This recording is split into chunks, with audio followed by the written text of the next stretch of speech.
दोस्तों बहुत बहुत स्वागत करता हूं आप सभी का। जिस तरीके से चुनाव आयोग पक्षपाती होकर काम कर रहा है, जिस तरीके से चुनाव आयोग विपक्ष की बात को नहीं सुन रहा है, अब तो यही बात कही जा रही है चुनाव आयोग के लिए कि चुनाव आयोग को अब भारतीय जनता पार्टी में विलय कर देना चाहिए, क्योंकि दोनों एक ही हैं। ये ढोंग जो रचा जा रहा है, ये देश को बेवकूफ़ बनाने की एक कोशिश की जा रही है। दोस्तों, ये मैं नहीं कह रहा हूं, ये सुप्रीम कोर्ट के वरिष्ठ वकील संजय हेगड़े जी का एक बहुत बड़ा बयान सामने आया है और इस बयान पर पूरे बीजेपी में बवाल मचा हुआ है, क्योंकि बीजेपी बार बार कह रही है कि चुनाव आयोग और हमारे बीच कोई भी ऐसा रिश्ता नहीं है जैसा विपक्ष कह रहा है। जबकि चुनाव आयोग के लिए बीजेपी कई बार प्रेस कॉन्फ्रेंस कर चुकी है और चुनाव आयोग ने भी बीजेपी के लिए प्रेस कॉन्फ्रेंस किया है। चुनाव आयोग ने बीजेपी की साख पर आंच नहीं आने दिया है। दोस्तों, ये बयान देखिए, बड़ा ज़्यादा वायरल है ये बयान। ये संजय हेगड़े साहब हैं, बहुत ही प्रतिष्ठित वकील हैं और बहुत ही संवैधानिक व्यक्ति माने जाते हैं। इन्होंने बयान दिया है, सबसे अच्छा तरीका है चुनाव आयोग को भाजपा में विलय कर दिया जाए ताकि देश के संसाधनों और धन की काफ़ी बचत हो सके। इन्होंने ये सलाह यूं ही नहीं दी है, इन्होंने बहुत ही परेशान होकर, कहा जा रहा है, ये बात कही है।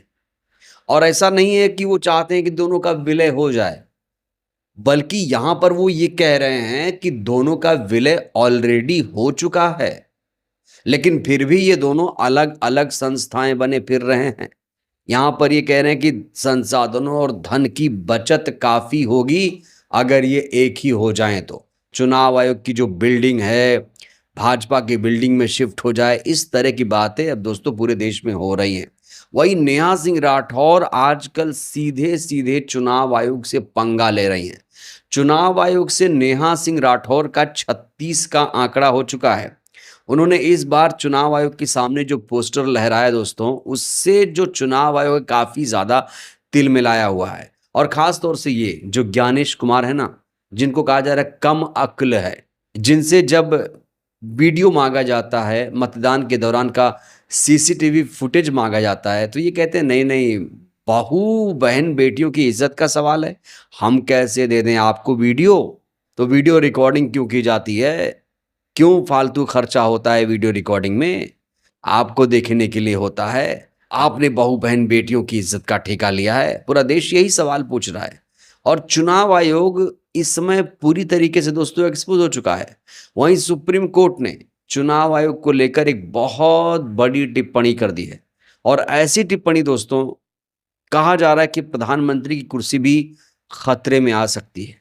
एक बिल तो आपको पता ही है, एक दागी बिल आया था, पीएम सीएम के खिलाफ अगर कोई केस दर्ज कराए, 30 दिन की जेल हो तो 31वें दिन उनकी कुर्सी चली जाएगी, इस तरह के कानून आया था ना। कहा जा रहा है कि चुनाव आयोग से ध्यान भटकाने के लिए ये कानून मोदी शाह लेकर आए थे। हालांकि अब वो जो कानून है वो ठंडे बस्ते में जा चुका है, उसे जेपीसी के पास भेज दिया गया है। और जेपीसी में कौन से बिल जाते हैं? विवादित बिल जाते हैं। और जो भी जेपीसी में बिल चला जाए, समझ लीजिए वो खत्म है, उसका वजूद मिट गया।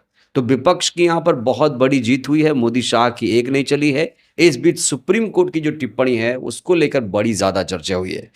सुप्रीम कोर्ट ने चुनाव आयोग और प्रधानमंत्री को लेकर जो बयान दिया है, जो टिप्पणी की है, यकीनन वो काफी ज्यादा मायने रखती है। सुप्रीम कोर्ट ने कहा है, हमें ऐसा मुख्य चुनाव आयुक्त चाहिए जो पीएम के खिलाफ भी कार्रवाई कर सके। बहुत बड़ी बात है दोस्तों। इस टिप्पणी से ऐसा लग रहा है कि सुप्रीम कोर्ट भी चाहता है कि प्रधानमंत्री के खिलाफ कार्रवाई हो। क्या सुप्रीम कोर्ट को भी ये पता है कि प्रधानमंत्री ने बहुत कुछ घोटाला गड़बड़ झाला किया है? तो सुप्रीम कोर्ट के इस बयान के बाद बहुत सारे लोग ये कह रहे हैं कि अब सुप्रीम कोर्ट भी नहीं चाहता कि मोदी जी 1 मिनट तक प्रधानमंत्री की कुर्सी पर बैठें। और ये तभी संभव होगा जब चुनाव आयोग जो चोरी पकड़ी गई है उसके बारे में खुलासा हो। चुनाव आयोग से चोरी कौन करवा रहा है, कौन कौन लोग शामिल हों, अगर चुनाव आयोग उन लोगों के नाम बता दे तो जाहिर तौर पर, चाहे वो प्रधानमंत्री हो, चाहे मुख्यमंत्री हो, चाहे कोई मंत्री हो, वो बच नहीं पाएगा। तो बड़ा सवाल, क्या हमें कोई ऐसा चुनाव आयुक्त मिल सकता है? ज्ञानेश कुमार जी जैसे लोगों से तो उम्मीद कर नहीं सकते हैं कि वो प्रधानमंत्री के खिलाफ एक लफ्ज भी बोलेंगे। अरे एक लफ्ज वो सुनेंगे भी नहीं, क्योंकि ये मोदी शाह के बहुत ज़्यादा करीबी हैं। सहकारिता मंत्रालय, गृह मंत्रालय, कई जगहों पर काम कर चुके हैं और अमित शाह इनके बॉस हुआ करते थे। और अभी अभी ज्ञानेश जी को लेकर क्या खुलासा हुआ है कि इनकी 2 बेटियां जो आईएएस हैं, दोनों बेटे दामाद हैं। बेटे और दामाद की पोस्टिंग जम्मू कश्मीर में एक ही जगह है, जो कि नियमों के खिलाफ है। तो कहा जा रहा है कि अपने परिवार को बचाने के लिए ज्ञानेश कुमार लोकतंत्र की हत्या कर रहे हैं। और दोस्तों, सुप्रीम कोर्ट की ये जो टिप्पणी है अपने आप में बहुत मायने रखती है। बड़ा सवाल, सुप्रीम कोर्ट ही क्यों नहीं कुछ इसको लेकर करता?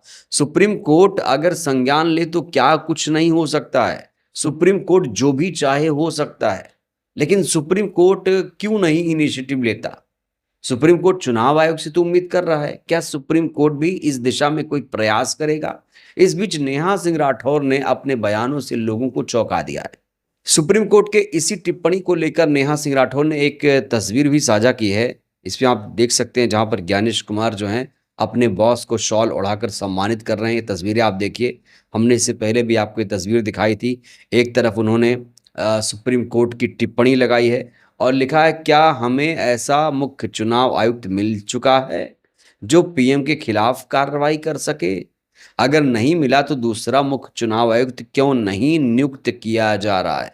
यहाँ नेहा सिंह राठौर ने तंज के लहजे में लिखा है, कह रही हैं कि अगर मुख्य चुनाव आयुक्त नहीं मिला, ज्ञानेश कुमार से तो कोई उम्मीद नहीं है, तो ज्ञानेश कुमार अगर नहीं कर पा रहे हैं तो इन्हें बदलो।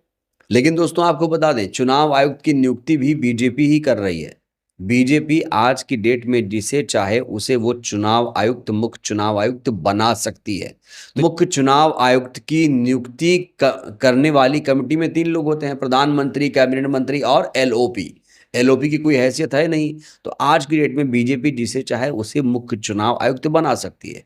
अब जब बीजेपी ही मुख्य चुनाव आयुक्त बनाएगी, तो फिर प्रधानमंत्री के खिलाफ किस मुख्य चुनाव आयुक्त में हिम्मत है कि वो कार्रवाई कर सके? तो यहाँ पर नेहा सिंह राठौर ने एक बहुत बड़ा तंज कसा है। इस बीच नेहा सिंह राठौर का एक पोस्टर बड़ा ज़्यादा दोस्तों वायरल है। इस पोस्टर को आप देखिए, हिम्मत चाहिए, ऐसा पोस्टर लिखने के लिए हिम्मत चाहिए और नेहा सिंह राठौर के हिम्मत को भाई दाद देनी पड़ेगी। क्या लिखा है? लिखा है, केंचुआ देशद्रोही है। केंचुआ का अर्थ क्या है? केंद्रीय, चू से चुनाव, आ से आयोग। तो केचुआ का अर्थ आप लोग समझ गए। उसी को यहां पर ये देशद्रोही कह रही हैं। क्यों कह रही हैं? क्योंकि ये लोकतंत्र की हत्या कर रहा है, ये संविधान की हत्या कर रहा है। इसलिए यहां पर नेहा सिंह राठौर ने सीधे सीधे पोस्टर लहरा दिया है और सोशल मीडिया पर इनका ये पोस्टर बहुत ज़्यादा वायरल है। ये कह रही हैं केचुआ देशद्रोही है क्योंकि केचुआ वोट चोर है। वैसे नेहा सिंह राठौर न सिर्फ वोट चोरी के मुद्दे पर, बैलेट के मुद्दे पर, ईवीएम के मुद्दे पर लगातार चुनाव आयोग को घेरती चली आई हैं और चुनाव आयोग से इनका जो विश्वास है बिल्कुल ख़त्म हो गया है। तो नेहा सिंह राठौर जैसे लोग अगर चुनाव आयोग पर विश्वास नहीं कर रहे हैं, तो फिर आम जनता को चुनाव आयोग पर कितना भरोसा होगा? ये आप लोग कमेंट करके बताइए। क्या आप लोगों को चुनाव आयोग पर विश्वास है? प्रतिक्रिया दीजिएगा। इस पोस्टर को लेकर आप लोगों की क्या राय है? आप लोग भी अपनी प्रतिक्रिया दीजिए। बहुत बहुत धन्यवाद।